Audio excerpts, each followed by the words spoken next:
Good morning everyone. आज हम थोड़े ख़ास तरह के प्रॉब्लम पढ़ेंगे जो JEE नीट के लिए बहुत ही ज़रूरी है। ऐसे कुछ मैंने प्रॉब्लम निकाल के लाए जो आपको JEE और नीट के लिए काम में आएंगे। ठीक है, तो जो भी मैंने शॉर्टकट फार्मूले आपको सर्कुलर कॉइल के लिए, स्ट्रेट कंडक्टर के लिए बताए थे, उसका ही यूज़ करके हमें वो प्रॉब्लम सॉल्व करनी है। थोड़े डिफ़िकल्ट टाइप के प्रॉब्लम है, पर अगर आपने पढ़ाई की होंगी, वो प्रॉब्लम आपने अगर फार्मूले अगर ध्यान में रखे होंगे कि कैसे यूज़ करना है, तो 2-3 स्टेप में ही उसके आंसर निकलते हैं। ठीक है, पर आपको वो फार्मूले याद रहने चाहिए और आने चाहिए। तो स्ट्रेट कंडक्टर के लिए और कॉइल के लिए मैंने फार्मूले जो बताए हैं, उसके आधार पर थोड़े ऐसे ट्विस्ट, अलग टाइप के जो क्वेश्चन हैं, कुछ ऐसे परफेक्ट मॉडल रहते हैं जो मॉडल पूछने के ज़्यादा से ज़्यादा चांसेस रहते हैं। JEE नीट की पढ़ाई करते समय हमें क्या करना पड़ता है कि सारे तो प्रॉब्लम हम नहीं कर सकते, यानी बहुत सारे प्रॉब्लम होते हैं, एक टॉपिक पे बहुत सारे प्रॉब्लम तैयार होते हैं। ठीक है, सारे तो प्रॉब्लम हम तैयार नहीं कर सकते, पर कुछ ऐसे मॉडल है जिस मॉडल पे क्वेश्चन आने के ज़्यादा से ज़्यादा चांसेस रहते हैं। ठीक है, तो उसी टाइप की कुछ मॉडल्स मैंने निकाल के लाए आपके लिए, खास आपके लिए। ठीक है, तो वो प्रॉब्लम सॉल्व करने के लिए आपको जो कॉन्सेप्ट मैंने पढ़ाए थे स्ट्रेट कंडक्टर के और कॉइल के, यानी सर्कुलर लूप के लिए जो कॉन्सेप्ट पढ़ाया और उसके रिलेटेड जो फार्मूले दिए थे, वो फार्मूले आज हमें यूज़ करना है। ठीक है, तो पहले हम प्रॉब्लम लिख लेते हैं। पहले ऐसे करेंगे, रिवीजन लेंगे 1-2 मिनट में। फार्मूले क्या है देखेंगे कि सर्कुलर कॉइल जो है उसके सेंटर में अगर हमें निकालना है, मैग्नेटिक फील्ड निकालना है, अगर करंट फ्लो होता है, तो हम फार्मूला यूज़ करते हैं B = μ0 I अपॉन 4 पाई।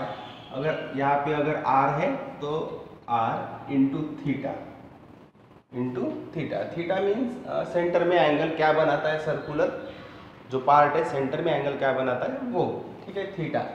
और दूसरी बात, स्ट्रेट कंडक्टर के लिए मैंने 2-3 कंडीशन आपको बताई थी। अगर इनफाइनाइट स्ट्रेट कंडक्टर है और उसमें से अगर करंट फ्लो होता है और यहाँ पर अगर मैग्नेटिक फील्ड निकालनी है एट ए डिस्टेंस आर हो या ए हो, बी हो, कुछ भी, यानी आप आर है तो डिस्टेंस आर लो, ए दिया है तो ए लियो को फार्मूले में। ठीक है, इसके लिए क्या दिया था मैंने कि पहले तो आपको देखना है कि इनफाइनाइट है कि फाइनाइट है। तो यहाँ पे इनफाइनाइट लिखा है तो इनफाइनाइट होगा ये कंडक्टर।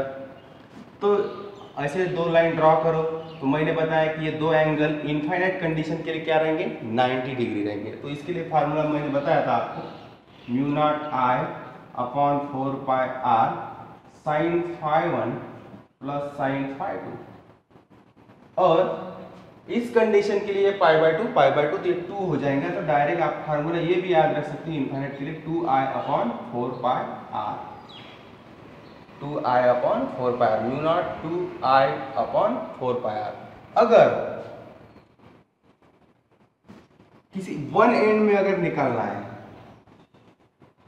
एक ही एंड पे अगर मैग्नेटिक फील्ड मुझे निकालनी है स्ट्रेट कंडक्टर की वजह से, तो एक साइड में इनफाइनाइट और एक साइड में क्लोज है, इधर कुछ नहीं है। तो इधर कुछ नहीं है तो ये एंगल जो φ1 है वो 0 बन जाएगा, φ2 है तो वो इनफाइनाइट कंडीशन के लिए पाई/2 ही रहेगा।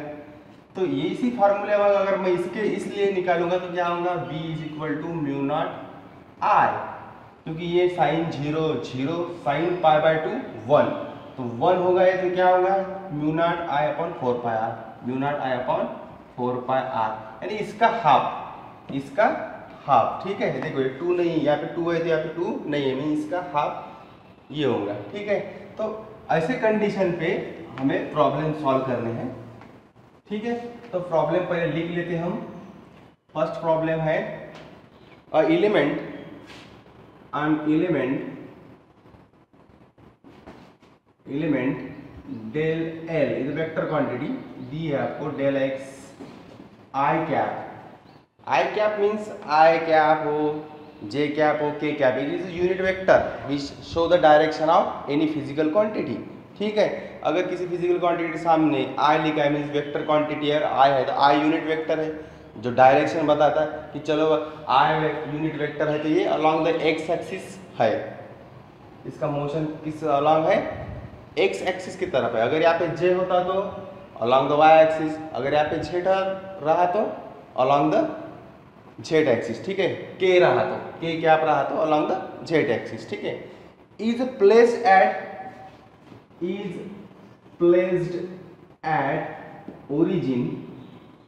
origin and carries a current I is equal to 2 ampere shown in figure दिए है आपको, ठीक है। Find out magnetic field, shortcut लिखो magnetic field, find out magnetic field at a point भी मैं शॉर्टकट लिख रहा हूं, at a point P on y axis at a distance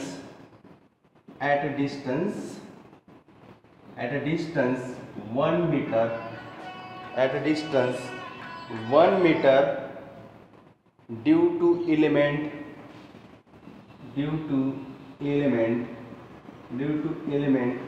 del x is equal to 1 centimeter.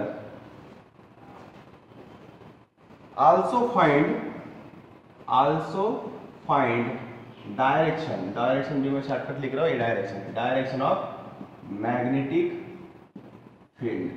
Also find direction of magnetic field, ठीक है।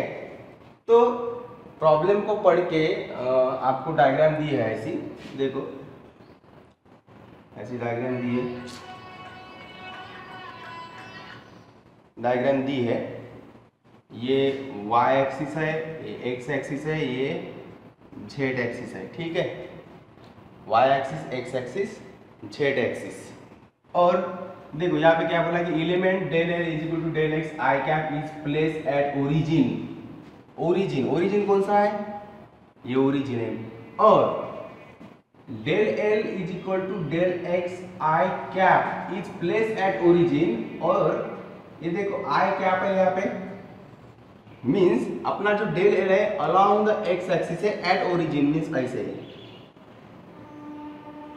ये जो है del L is equal to del X है along the x axis at origin, तो यहाँ पे है वो, ठीक है। And carries a current 2 ampere, कितना करंट फ्लो हो रहा है, 2 ampere, I is equal to 2 ampere along the x axis.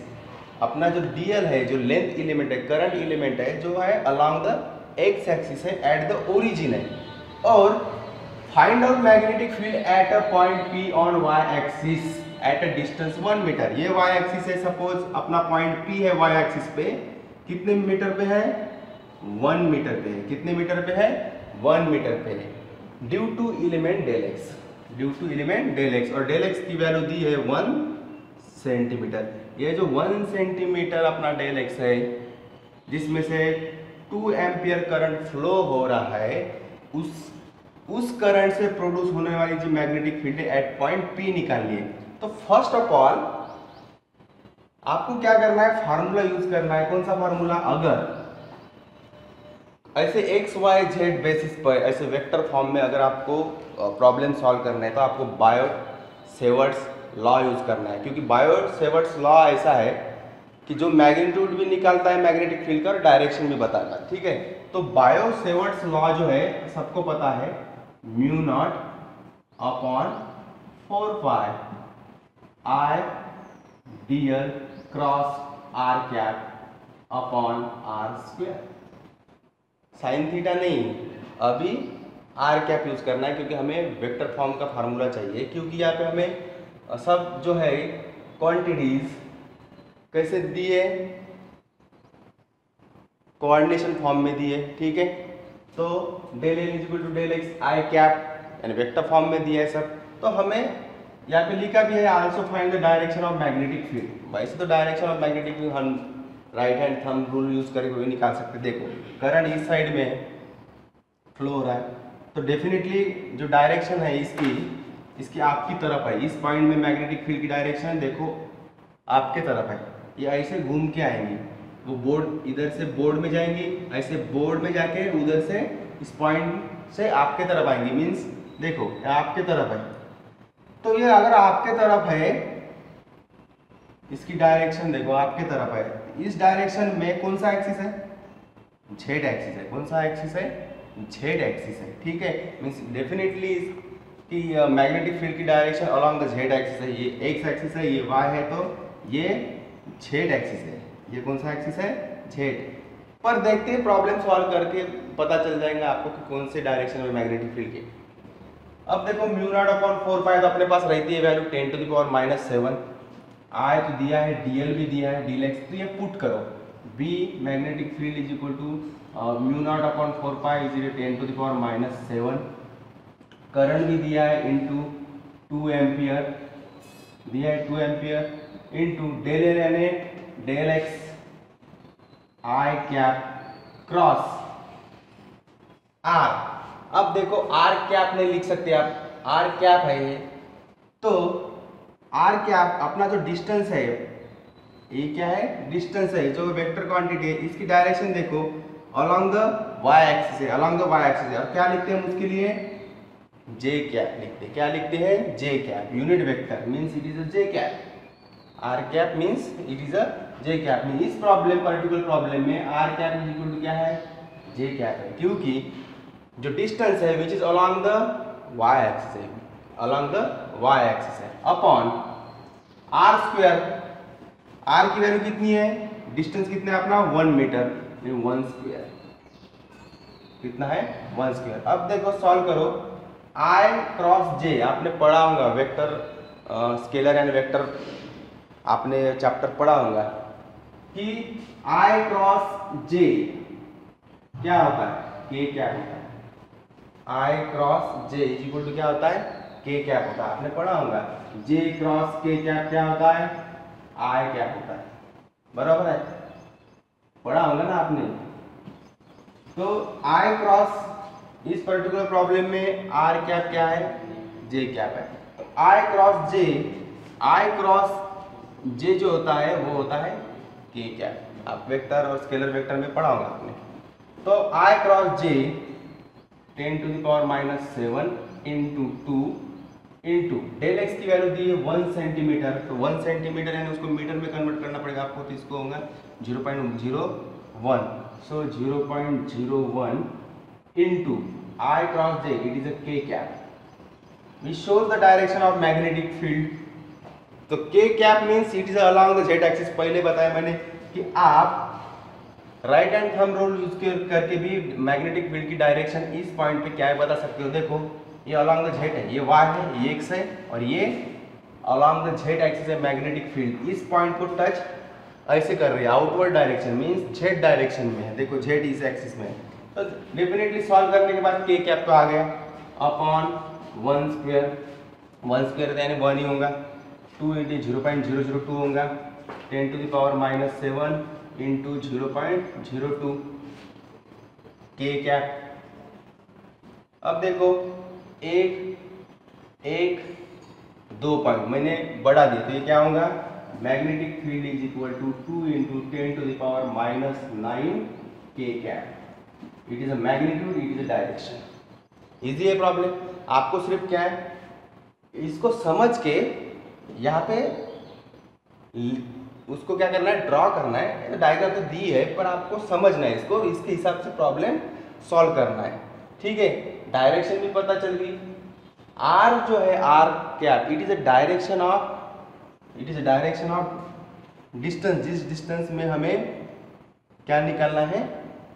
Magnetic जिस पॉइंट पे निकालनी है, तो अपने करंट एलिमेंट से उस पर्टिकुलर डिस्टेंस जो है उसकी डायरेक्शन क्या है? तो direction along the Y axis है। तो आर कैप अपना क्या होगा? R cap it is equal to j cap, बराबर है। पोजीशन वेक्टर अपना अलोंग द वाई एक्सिस है, current along the x axis है। अपना जो एलिमेंट है, एलिमेंट डीएल दिया है यहाँ पे, del x equal to i cap means it is along the x axis है। तो ये जो है आई क्रॉस जे, इसको ऐसे सॉल्व करो आप, क्रॉस प्रोडक्ट यूज करो वहाँ पे, तो आपको के कैप मिलेगा। ठीक है, समझ में आ जाएगा आपको कि अलॉन्ग द जेड एक्सिस है ये। ठीक है, मीन्स आपको मैग्नीट्यूड भी मिल गया है और डायरेक्शन भी मिल गई। ऐसे प्रॉब्लम आपको सॉल्व करने हैं। ठीक है, तो मैंने बायो सेवर्ट्स लॉ यूज किया, right hand thumb rule use किया डायरेक्शन के लिए। ठीक है, और प्रॉब्लम में जो जो दिया है मैंने यहाँ पे ड्रॉ किया। ठीक है, अब दूसरा प्रॉब्लम पढ़ते हैं।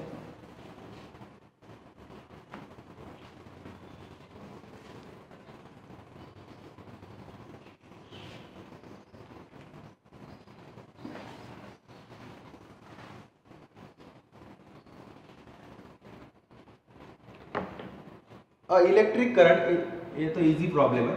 अन electric current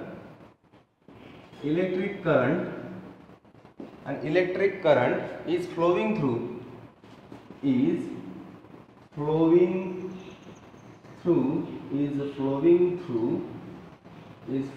through an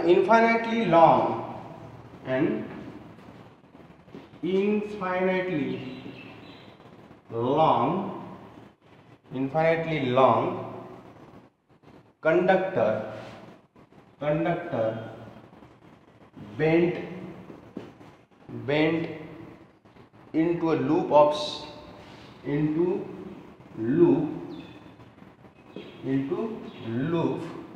shown in figure दी है। ठीक है, shown in figure. Find magnitude and direction of magnetic field at the center of circular loop. Find magnetic field and its direction at center of loop.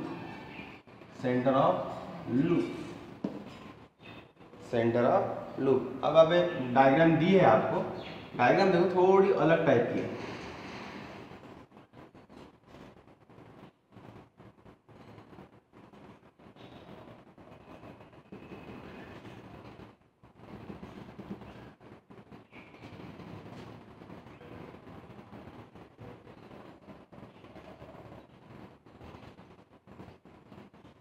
Current ऐसे flow हो रहा है, यानी ये जो करंट है ऐसे जा रहा है। ये करंट देखो, करंट इस वायर से ऐसा आया, ऐसा जाके यहाँ से ऐसे बाहर निकल रहा है। ठीक है, ये ए पॉइंट एंड बी पॉइंट। अब मुझे आपको एक स्पेशल चीज़ें बतानी है। जहाँ पे मैग्नेटिक फील्ड नहीं है वहाँ पे हम मैग्नेटिक फील्ड निकाल सकते हैं क्या? जहाँ पे मैग्नेटिक फील्ड नहीं है वहाँ पे हम मैग्नेटिक फील्ड निकाल सकते हैं क्या? नहीं निकाल सकते। तो पहले ऐसे प्रॉब्लम को देख के आपको ये सोचना है कि magnetic field at the centre निकालनी है। तो सर्कुलर लूप से जो भी मैग्नेटिक फील्ड प्रोड्यूस होंगी तो मैं सेंटर पे निकाल सकता हूँ। पर यहाँ पे दो स्ट्रेट कंडक्टर भी दी है। देखो इस प्रॉब्लम में सर्कुलर लूप भी है और कंडक्टर भी है। पर मैं देखूंगा, चेक करूंगा पहले कि ये कंडक्टर जो है इसमें से जो मैग्नेटिक फील्ड निकल रही है इसकी मैग्नेटिक फील्ड जो है यहाँ पे है। पर क्या जिस पॉइंट पे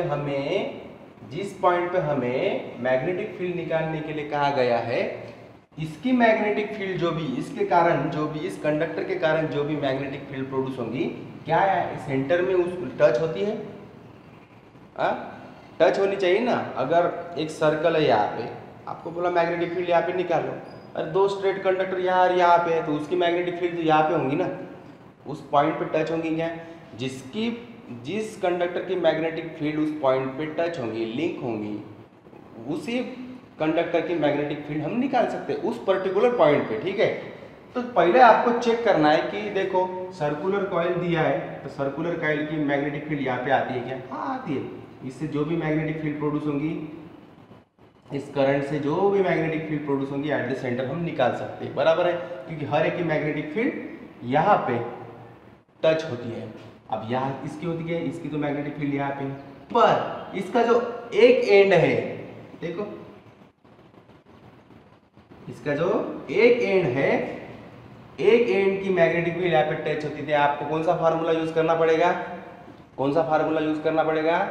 eight one end magnetic field due to the infinitely straight conductor at one end, मैंने आपको बताया था।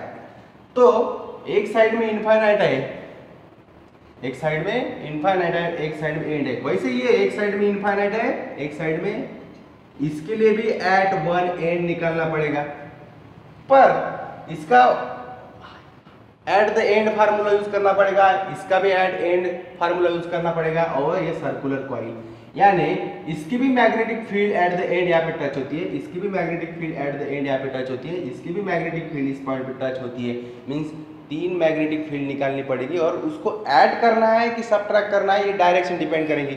देखो मैग्नेटिक फील्ड इसकी ऐसी है सर्कुलर लूप की, देखो ये करंट है तो मैग्नेटिक फील्ड इसके आउटसाइड में एट दिस पर्टिकुलर सेंटर। अब इसको चेक करो, इसका करंट ऐसे फ्लो हो रहा था, मैग्नेटिक फील्ड भी आउटसाइड है इस पॉइंट के लिए, देखो यहाँ पे एट वन एंड, इसकी भी magnetic field at one end outside में, यानी तीनों भी मैग्नेटिक फील्ड आउटसाइड में, मींस एक ही डायरेक्शन में। So magnetic field at the centre is equal to B1 plus B2 plus B3। अगर ये इसकी मैग्नेटिक फील्ड अगर B1 है, इसकी मैग्नेटिक फील्ड अगर B2 है और इसके कारण जो मैग्नेटिक फील्ड है B3, ऐसा नाम देता हूं मैं, तो फार्मूला यूज करो सर्कुलर कॉइल।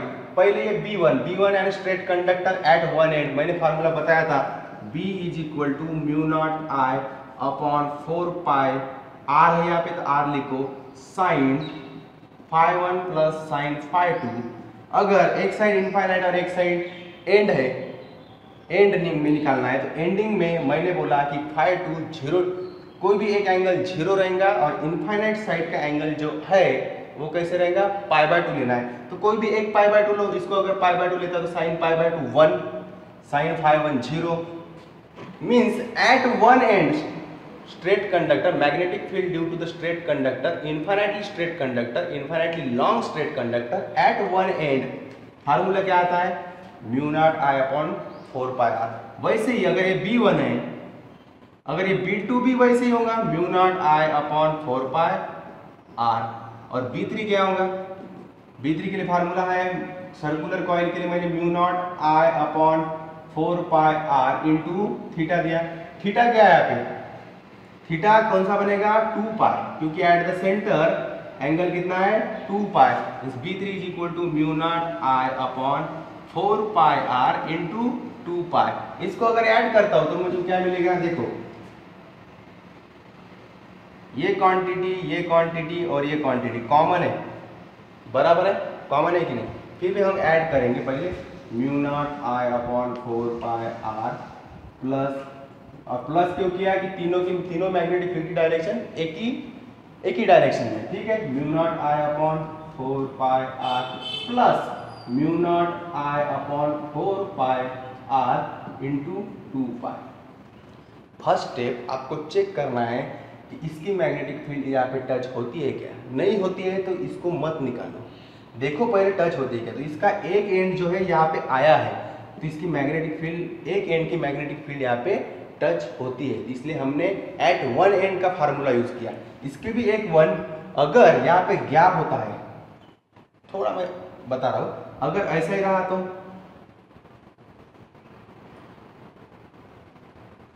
इसका भी एंड यहाँ पे टच नहीं होता, इसका भी एंड यहाँ पे टच नहीं होता, तो आपको सिर्फ इसके कारण ही मैग्नेटिक फील्ड निकालनी है।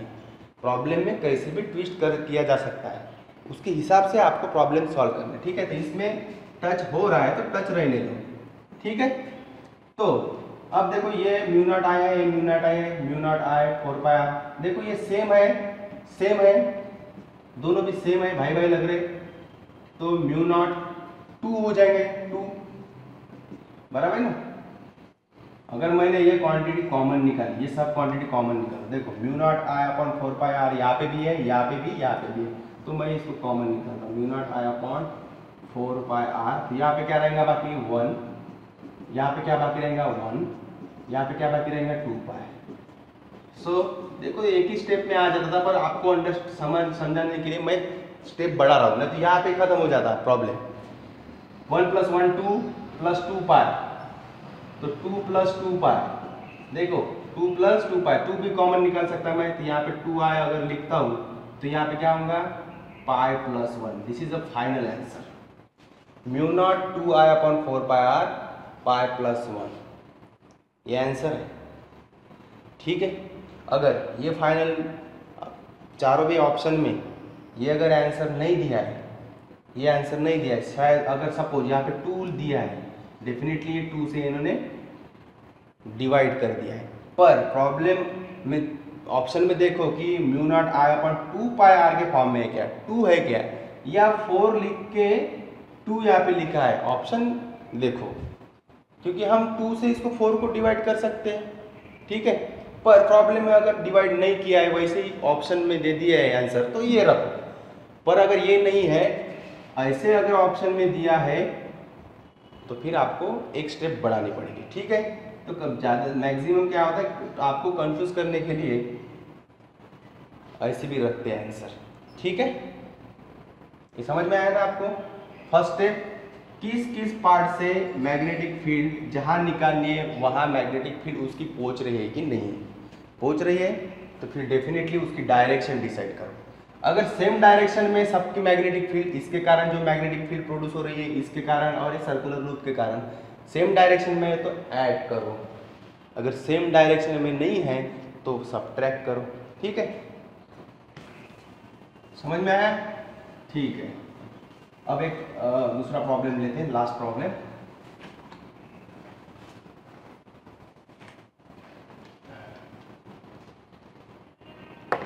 दूसरा प्रॉब्लम लेते हैं, उसी टाइप का प्रॉब्लम है, थोड़ा अलग का प्रॉब्लम है, ठीक है। 2 insulating infinitely long wires, 2 insulating 2 insulating infinitely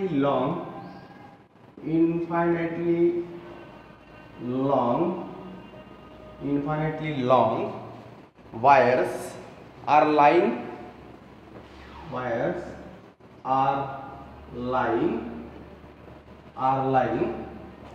mutually perpendicular to each other, mutually perpendicular, मैं शॉर्टकट लिख रहा हूँ, perpendicular to each other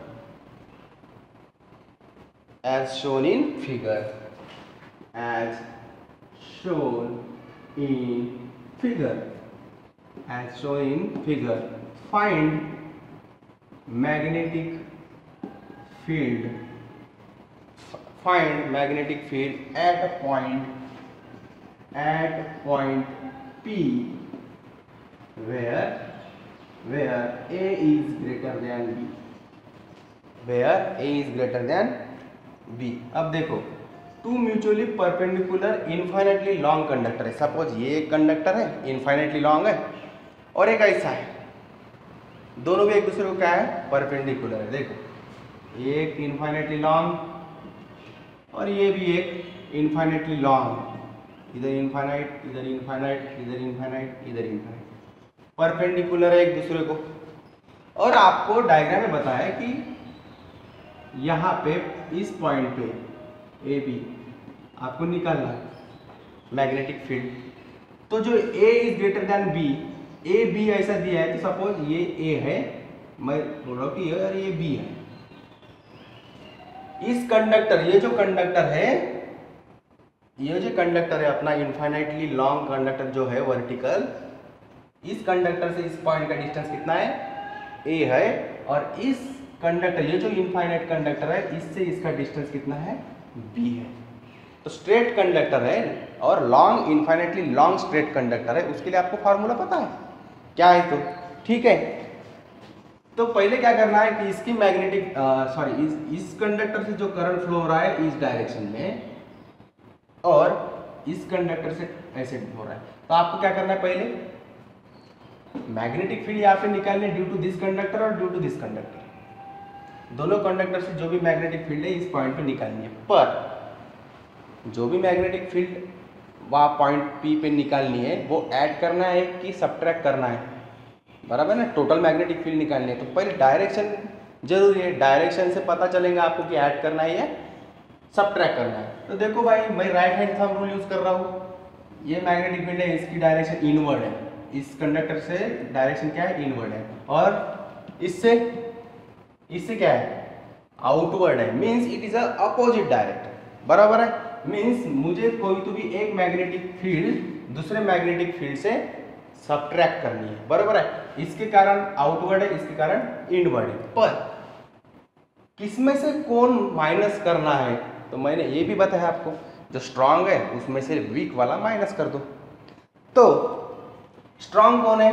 जिसका डिस्टेंस ज्यादा वो वीक, और जिसका डिस्टेंस कम वो स्ट्रांग। सपोज अगर मैं इस कंडक्टर को नाम देता हूँ, सपोज इसमें से करंट फ्लो रहा है I1 और इसमें से जो करंट फ्लो रहा है ये जो है I2 है। इसमें से जो करंट फ्लो हो रहा है वो I1 है, डायग्राम दी है आपको, टेंशन मत लो, ठीक है। और इसमें से जो करंट फ्लो हो रहा है वो है I2। I2 से जो मैग्नेटिक फील्ड यहाँ पे प्रोड्यूस हो रही है वो स्ट्रांग है कंपेयर टू I1। क्यों? क्योंकि डिस्टेंस कम है, क्योंकि magnetic field is inversely proportional to distance. Inversely proportional to distance में, inversely proportional distance means distance कम तो मैग्नेटिक फील्ड ज्यादा। तो आपको सपोज इसको नाम देता हूँ मैं B2 और इसको नाम देता हूँ इससे जो मैग्नेटिक फील्ड प्रोड्यूस हुई है यहाँ पे, इसको नाम देता हूँ B1।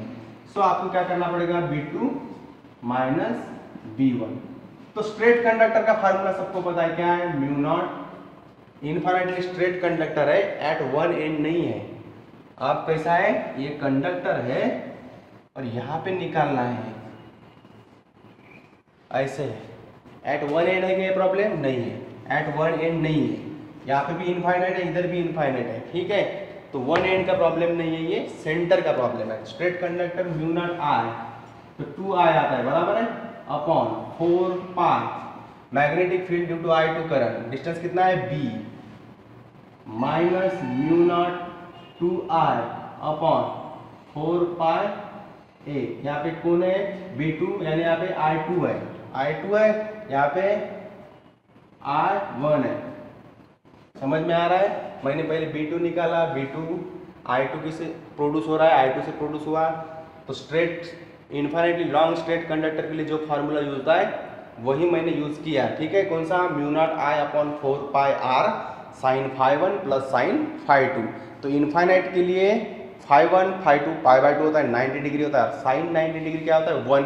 तो वो 1 साइन एक प्लस दूसरा भी 1, 1 प्लस 1 2, 1 प्लस 1 2, देखो, ठीक है। पता है सबको फार्मूला, लिख के दे दो फिर से। Mu naught I upon 4 pi R, R यानी डिस्टेंस, यहाँ पे B दिया है तो मैंने B लिखा है, ठीक है। Sine φ1 sine φ2। तो इनफाइनाइट के लिए मैं क्या करता हूँ? इनफाइनाइट है तो pi by 2, pi by 2, sine pi by 2 1, sine pi by 2 1, 1 plus 1 2, देखो 2, बराबर है। ध्यान में रखो, अगर 1 एंड रहा तो 2 नहीं रहेगा, ठीक है। तो अभी जो कॉमन है वो निकाल लो। ये म्यू नॉट यहाँ पे भी 2 यहाँ पे भी है, म्यू नॉट 2 यहाँ पे भी, पर करंट डिफरेंट दिया है, I1 और I2 ऐसे अगर नाम दिया है इसका मतलब क्या है? करंट डिफरेंट है, I1 अलग है I2 से।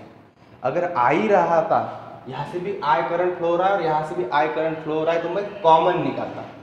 क्या करता मैं? उसको कॉमन निकालता। पर यहाँ पे करंट भी डिफरेंट दिया है, तो करंट को रखो साइड में, म्यू नॉट 2 भी कॉमन निकालो, 2 अपॉन 4 पाई भी है यहाँ पे, 4 पाई, हाँ, I2 upon B minus I1 upon A। तो आप प्रॉब्लम में अगर यहाँ पे 2 और नीचे 4 पाई ऑप्शन में दिया है तो ऐसे रखो, नहीं तो फिर इसको म्यू नॉट अपॉन 2 पाई I2 अपॉन B। ऑप्शन को देख के स्टेप बढ़ा दो, ठीक है। ऑप्शन को देख के स्टेप बढ़ाना है आपको। अगर ऑप्शन में 2 और नीचे 4 पाई है तो यही आंसर होगा। अगर ऑप्शन में नीचे 2 दिख दिया है, इसका मतलब इस 2 से 4 को इन्होंने डिवाइड कर दिया, ठीक है। It is a final answer. समझ में आ रहा मैंने क्या किया? पहले देखो कि स्ट्रेट कंडक्टर है तो भाई स्ट्रेट कंडक्टर है तो स्ट्रेट कंडक्टर का फार्मूला हमें पता है। बाद में इस पॉइंट पे इसकी मैग्नेटिक फील्ड भी है और इसकी मैग्नेटिक फील्ड भी है, उसकी डायरेक्शन चेक करो, सेम डायरेक्शन में है तो ऐड करो, अपोजिट डायरेक्शन में है तो माइनस करो, और फाइनल आंसर देखो कितने स्टेप लगे, 1 2 3, 2-3 स्टेप में आंसर निकल जाता है। ऑप्शन देख के ऐसा लगता है हमें कि कितना भारी डेरिवेशन है, पर देखो इजी है, ठीक है। सिर्फ डायरेक्शन पे फोकस करो कि मैग्नेटिक फील्ड की डायरेक्शन क्या है। कि 2-3 चीज़ों से अगर आपको मैग्नेटिक फील्ड निकालने के लिए बोल रहे हैं, 2-3 कंडक्टर दिए हैं अलग अलग ओरिएंटेशन में, अलग अलग डायरेक्शन में, तो उसकी मैग्नेटिक फील्ड प्रोड्यूस होंगी। एक पर्टिकुलर पॉइंट पे निकालने के लिए बोलेंगे आपको, उस पर्टिकुलर पॉइंट पे उस मैग्नेटिक फील्ड जो है इस कंडक्टर से उस कंडक्टर से उस कंडक्टर से क्या है, आउटवर्ड इनवर्ड डायरेक्शन है, अपोजिट डायरेक्शन है, क्या है अपोजिट डायरेक्शन है, तो माइनस करो। कौन किससे माइनस करना, स्ट्रॉन्ग से वीक माइनस करो। अगर सेम डायरेक्शन है तो कोई प्रॉब्लम नहीं है, ऐड कर दो। ठीक है, समझ में आया आपको? बहुत सारे प्रॉब्लम रहते हैं, ऐसे भी प्रॉब्लम रहते हैं। देखो मैं आपको बताता हूँ, ऐसे भी प्रॉब्लम रहते हैं, बहुत सारे प्रॉब्लम है, कैसे भी प्रॉब्लम बना सकते हैं। पर आप ये इनफाइनाइट है, इधर क्या है इनफाइनाइट है, इधर भी इनफाइनाइट है, ठीक है। और यहाँ पे बोल रहे हैं कि निकालने के लिए करंट ऐसे फ्लो हो रहा है भाई, तो मैं सोचूंगा कि ये इनफाइनाइट है, एक साइड में देखो। अब इस कंडक्टर का यहाँ पे मैग्नेटिक फील्ड प्रोड्यूस हो रही है, यहाँ पे, इसकी भी यहाँ पे, पर निकालने के लिए यहाँ बोला है ना, ये यहाँ पे प्रोड्यूस हो रहे हैं, तो इसका कोई मतलब नहीं है। जहाँ निकल रहे हैं वहाँ इसकी मैग्नेटिक फील्ड पहुँच रही है कि देखो, देखो इसका एक एंड की पहुँच रही है ना, यहाँ पे जो मैग्नेटिक फील्ड प्रोड्यूस हो रही थी यहाँ पे पहुँच रही है। इसका मतलब ये वन एंड प्रॉब्लम है, इसके लिए भी वन एंड प्रॉब्लम है, और इसके लिए हाफ सर्कल है, बराबर है। तो यहाँ पे मैं वन एंड का फार्मूला यूज करूंगा, यहाँ पे वन एंड का फार्मूला यूज करूंगा, इन्फिनिटली लॉन्ग स्ट्रेट कंडक्टर, और इसके लिए हाफ सर्कल का यूज करूंगा, सेम सर्कल का यूज करूंगा। पर थीटा की वैल्यू क्या होगी, पाई, हाफ सर्कल। तो बी का जो मैंने फार्मूला लिख के दिया था, mu naught i upon 4 pi r into theta, जो सर्कल के लिए, यहाँ पे क्या आएगा, पाई आएगा। 2 पाई रहता तो फुल सर्कल रहा तो 2 पाई, हाफ सर्कल रहा तो पाई। इसके लिए एट वन एंड, इसके लिए एट वन एंड मिला। तो इसकी मैग्नेटिक फील्ड देखो, देखो यहाँ से अंदर जा रही है और इस पॉइंट से बाहर आ रही है, इसकी भी बाहर आ रही है, देखो है इसकी। आप बोलेंगे सर तो अंदर जा रहा है, नहीं, इस पॉइंट के लिए अंदर जा रहा है, पर उधर से वो यहाँ इस पॉइंट से बाहर निकलेंगे, बराबर है। इसके लिए भी यहाँ से अंदर जा रहे हैं, पर इस पॉइंट से वो ऐसे बाहर निकलेंगे, इन तीनों की बाहर निकल रहे, तो ऐड करना पड़ेगा। ऐसे बहुत सारे प्रॉब्लम है, आप सॉल्व करके देखो, अलग अलग कॉन्फ़िगरेशन के अलग अलग टाइप के प्रॉब्लम सॉल्व करो, ठीक है। Thank you.